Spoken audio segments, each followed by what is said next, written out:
Hey guys, how's it going? I know I promised you guys a bonus teaching from this past Sunday's service and message regarding the I do of for better and for worst.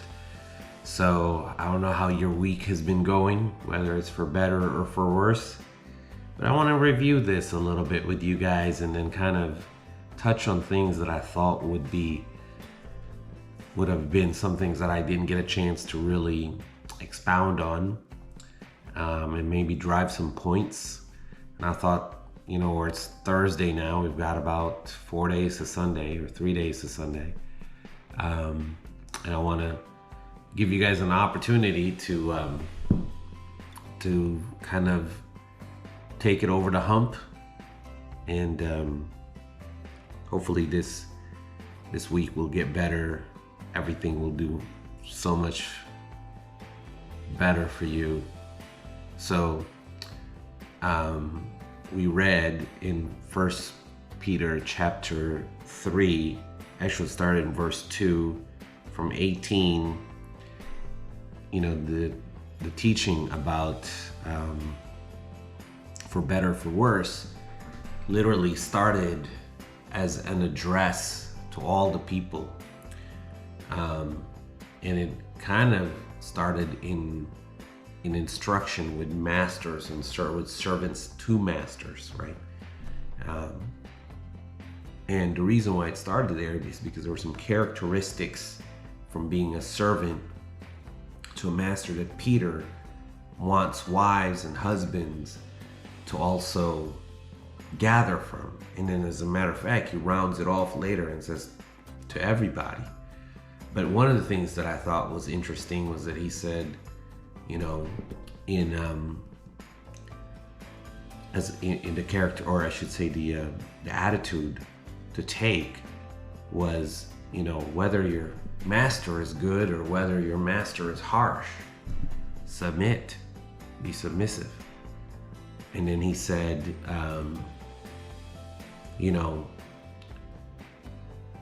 sometimes if you did something wrong and you suffered the consequences for it, well, you just suffered the consequences for something you did wrong. But if you suffered consequences and you didn't do anything wrong, he said that right there comes with a blessing from God. The exact wording he actually said was,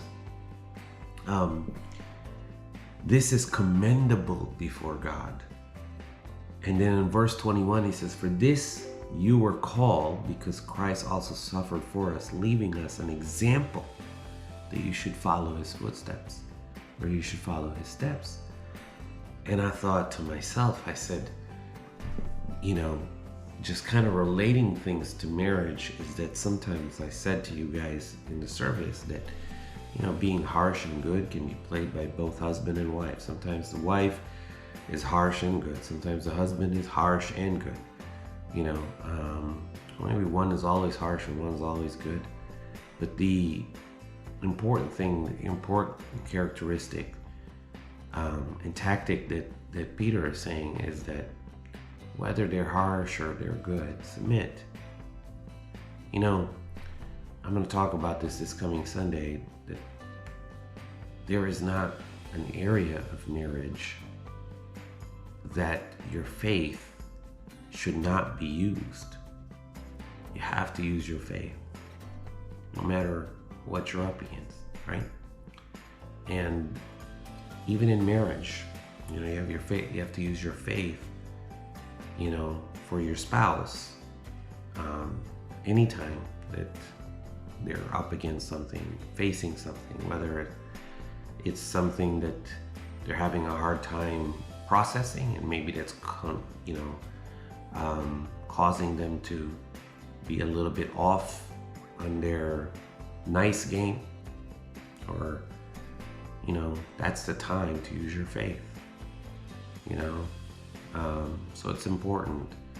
And I also we're going to talk about this. He said that whether if you're right and you suffer consequence from it, he said, that's commendable. He says, in essence, don't argue with it. And the reason why he's saying that, and he'll talk about it later on in the roundup of what he was talking about, is that God doesn't exist in arguments. God does not exist in conflict. So your faith that you have to use towards God, God cannot move in the midst of your disagreement or your conflict, especially if you are acting out towards that conflict, right? And so when Peter said on verse 1 of chapter 3, says, wives likewise, be submissive to your own husbands. He's telling the wives that, hey, sometimes the husbands might be harsh, sometimes the husbands might be really good, okay? Be submissive. He's saying that sometimes, you know what, you suffer, there's consequences that happen in where, you know, where you might be in the right and he might be wrong, okay? But he's saying, even with this, he says, if you decided to take it patiently, it's commendable before God. And then there's additional instructions he gave. And he said to them that if you do it this way, this is going to be the result. If you follow those steps, that even if some do not obey the word, those are the people that don't believe in God or don't have a full belief in and have the same faith level as you, they, without a word, because you're taking it patiently, without having to argue with them, having to make sure that you're submitted, doing what you can to make sure that you keep arguments and keep the peace in the house, it says, may be won by the conduct of their wives. That's an amazing result to a tactic that does not include arguing or trying to push in your own agenda, which is very, very common in marriages. You know, people talk about the fact that,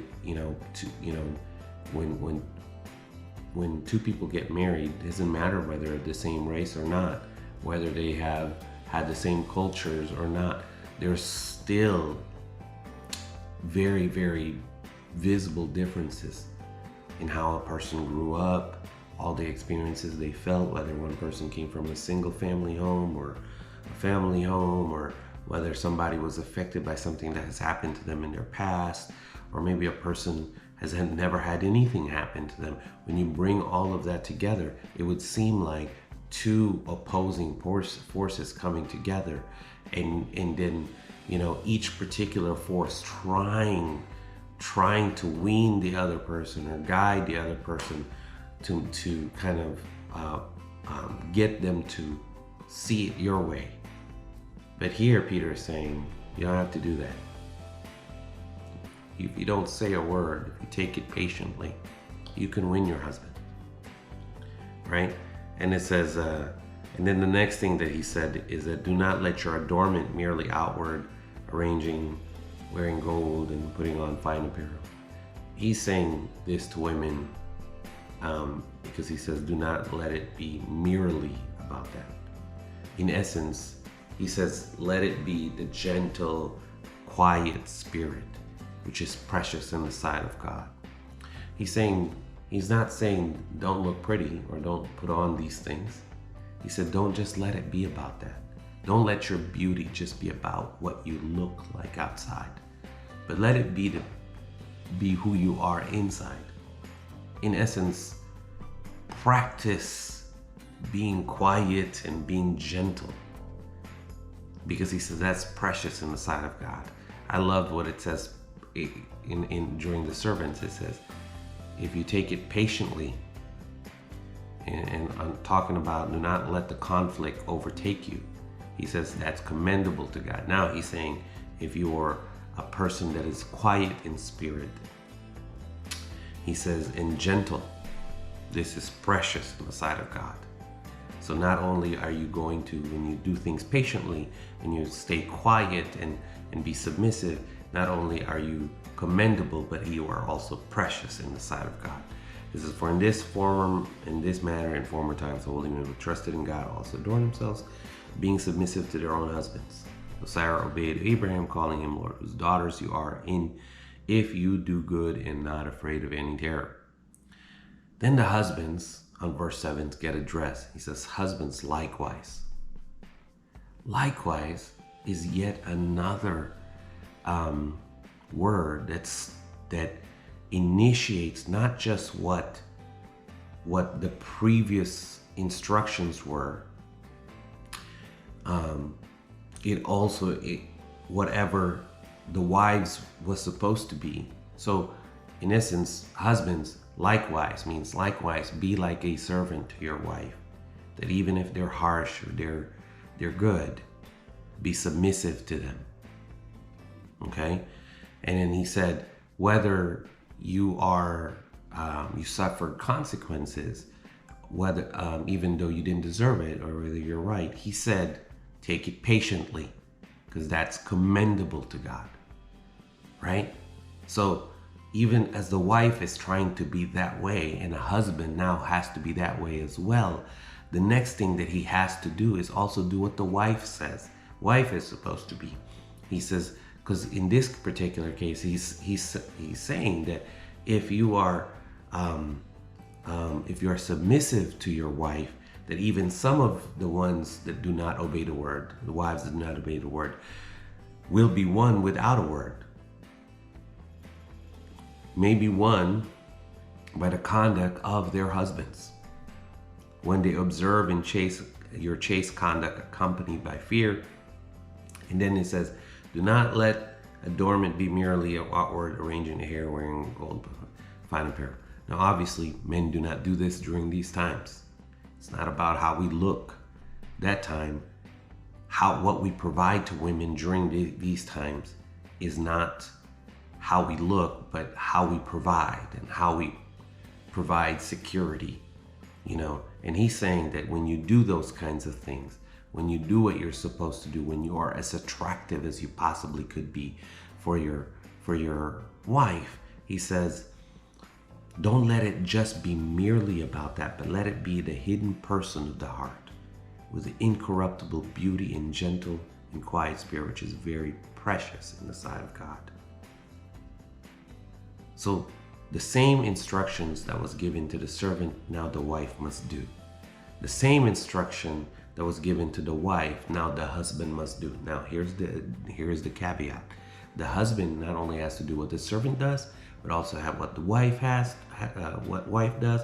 And now the husbands have additional instruction. It says, dwell with them with understanding. And that means merely to say, don't ever think that your wife, who was pulled from your rib, that was once connected to you, could never understand what you're going through. Yeah. And he talks about it this way: giving honor to the wife as the weaker vessel. And he said this, giving honor to the wife, in essence, doing what you can to protect them and making sure that they are not in a place where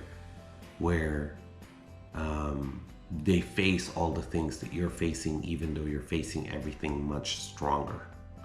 Because in marriages, sometimes husbands have a lot more that they face, being the head of the house and everything. But he says, don't ever think your wife can't handle that. Because when he says, as the weaker vessel, that means, and that's a nautical term. See, Peter was a fisherman, so when he says the word vessel in there, actually means a boat, right? He says during storms and when people are fishing, that kind of deal, they usually put the bigger vessel in front and then the weaker vessel, or I should say the other vessels, behind it.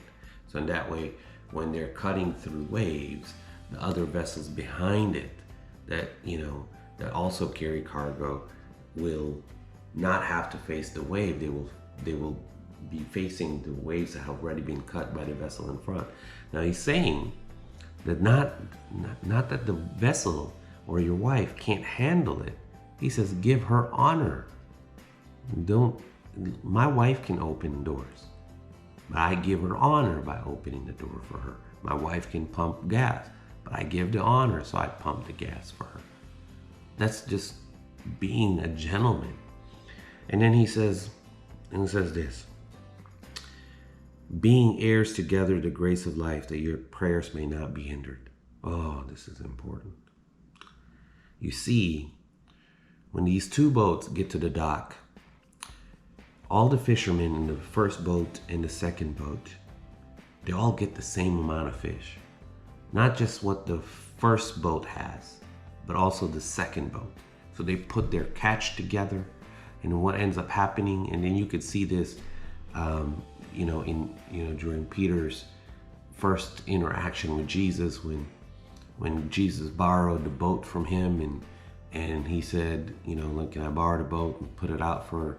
And so he preached from the boat, and then later on he said to Peter, he says, "What, cast your nets here?" And he says, "Well, we have casted all night, we haven't caught a thing." He says, "Cast your net there." He cast the net, and the net was starting to cram full, and he's matter of fact, he was the boat started to sink because of all of the fish in that net. What did he do? Peter called for his partners to come, and his partners took some of the fish that was on the net and into their boat, so in that way it balanced out. When they got to dock, they shared in it. That's what he's saying, as being heirs together in the grace of life, that favor of life. You see, God, submission that God is asking you provides you with it says, when you take it patiently, it's commendable. And then it says, when you have a quiet spirit, this is precious to God. And it says, if you give honor, it says that you will be heirs together in the grace of life, a favor of life, right? And look at this. This is another thing, that your prayers may not be hindered. What does that mean, men? What does that mean, husbands? We should always be praying for our wives.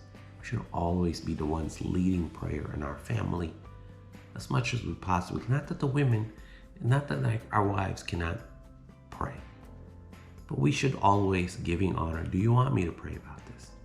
Or would you like to pray? Because sometimes they want to pray. My wife likes to pray. So I'm like, I'll give you honor. Do it.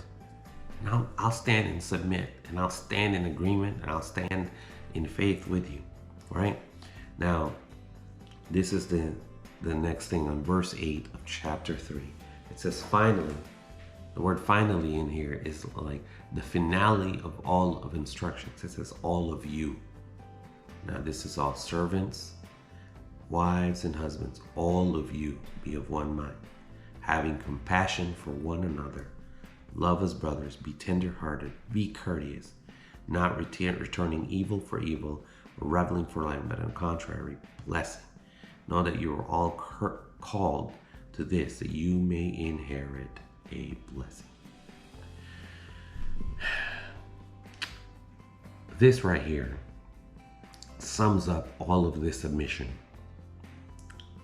That the wives have to be for the husbands, the husband to be for the wives. It says, have compassion for one another, whether they're right or whether they're wrong. Love as brothers, be tender-hearted, be courteous. All of this is attitudes that you have to take regarding this every situation. It says not returning evil for evil, even if they did something wrong. No, trying to get them back is not the way to do things. Reveling for reveling. It says, as a matter of fact, if you have a need or you feel like you need to return a favor of evil or reveling, he says, but on the contrary, instead of doing that, be a blessing.